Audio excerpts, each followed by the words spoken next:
Hello, my loves. I want to talk today about the labels that we put on ourselves or that the society puts on us and how they limit us. And often we don't realize it because we are so used to hearing these phrases and being labeled in this way that we don't see anything wrong about it. And so we take it as normal without realizing that any time that someone calls us this specific way or treats us according to this label, it actually goes very deep into us, into our heart and our soul, and it conditions our behavior. It limits us, it makes us smaller, it diminishes our light, even though we're not consciously aware of that.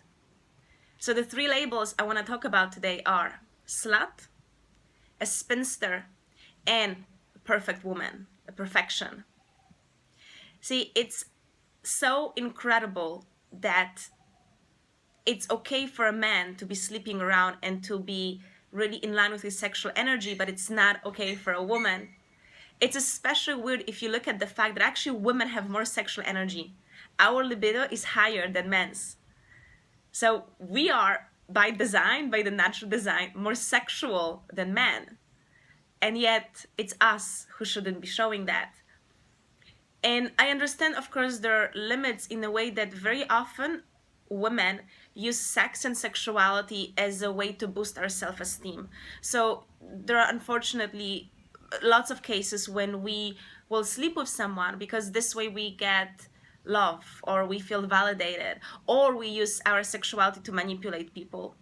And I'm not promoting that behavior, but if it comes from a healthy way of just enjoying this, of wanting to unite with someone, of having attraction and acting on that attraction according to, of course, respecting people, like, not breaking relationships and so on. But there's really nothing wrong with that. If you look at a woman, our core, the source of our power is our second chakra, the sexual chakra, or our sexual energy. That's the same energy that creates life. You know, it's impossible for a new human being to come to this life if it wasn't for this energy. That's also the source of our inspiration and our creativity. Anytime you have great ideas or you write a book or create a course or even dress up, that's the same energy working.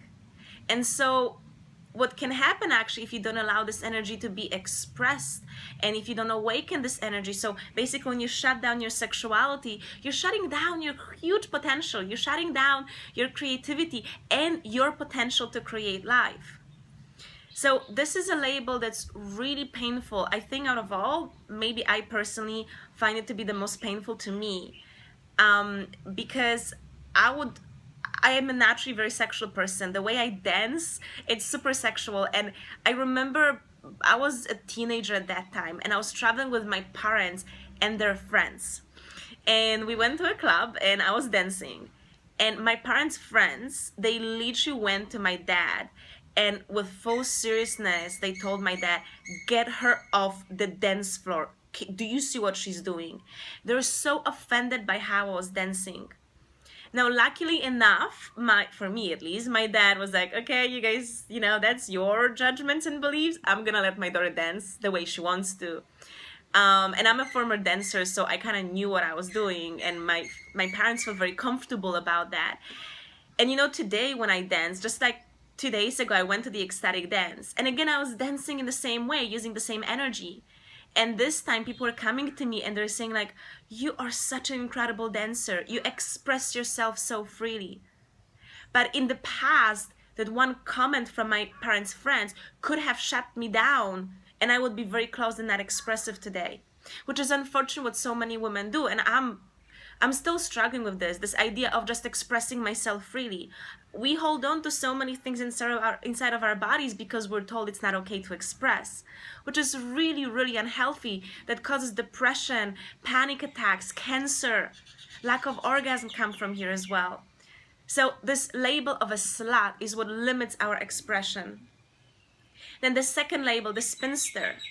I mean, if you're like, I'm 31 and I'm single, I'm not in a committed monogamous relationship, and that already triggers a lot of people back home.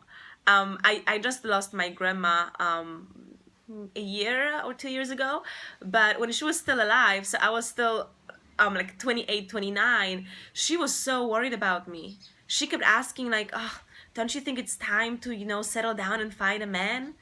The idea that I didn't find anyone I would want to have a relationship with was secondary. But you should have a relationship, you should have a man, because you do not want to be a spinster. It's such a horrible thing if a woman is 30, 40, or even, oh my God, older than that, and she's not in a relationship. That means that there's something wrong with her. Now, you know very well we don't necessarily say the same about men. Just until recently, George Clooney was so sexy because he was single. It's almost now that he gets married, suddenly people are not interested in him that much. And women have the opposite. It's like, if I am 30 and I'm single, that means I'm gonna, end up with cats and by myself until I die. It's just somehow, after a certain age, I'm not attractive, I'm not sexual, I'm not interesting. It's like, my value goes down. There's no point to live. So this idea of a spinster, this label, it's super dangerous because it actually pushes us to do something that maybe we don't want. Not all women want to get married. Not all women want monogamous relationships. Not all women want a family and kids. But then we do that, and we do it with people, with men that we're not really sure that these are the right people for us, but we do it because it's better to be with someone that you don't really love so much, or that you're not really compatible with, who doesn't really make you happy, maybe they even make you miserable. It's still better that than to be single and be labeled as a spinster. I mean, there is this stigma around that. Look at social circles. If there is a party and a single man comes in, it's cool. A single woman comes in, oof. And so that makes us do things we don't want. It makes us disconnected from our heart and our true desires. And then finally, perfection, the third label. Women should be perfect. And that's one of the big things for me. I would come from the place where I needed to have makeup and perfect hair and dress up and all of this. And I would only feel confident and secure when I felt that I looked my best and that I was my best.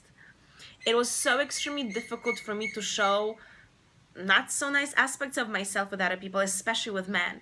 And until today, I struggle with this. It's a process. It's a big journey for me.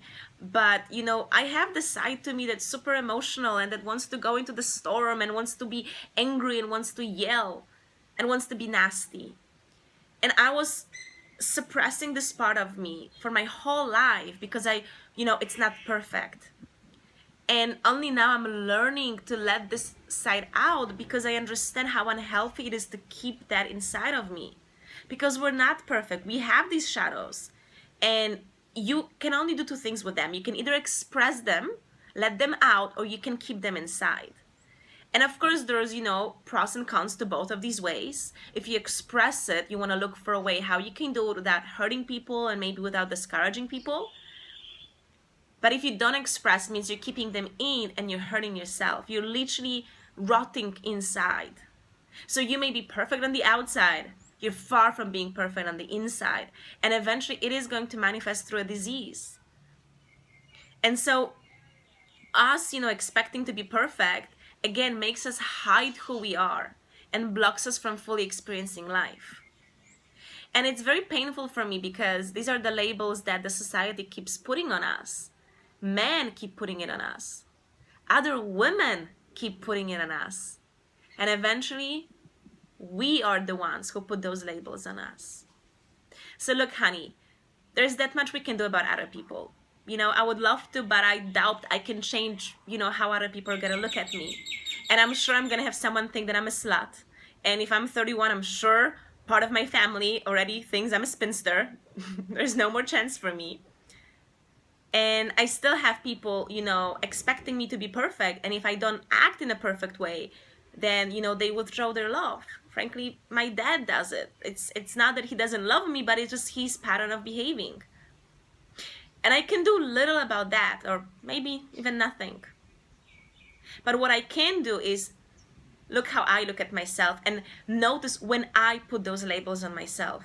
When am I limiting myself because I judge myself as a slut or as a spinster, or I require myself to be perfect.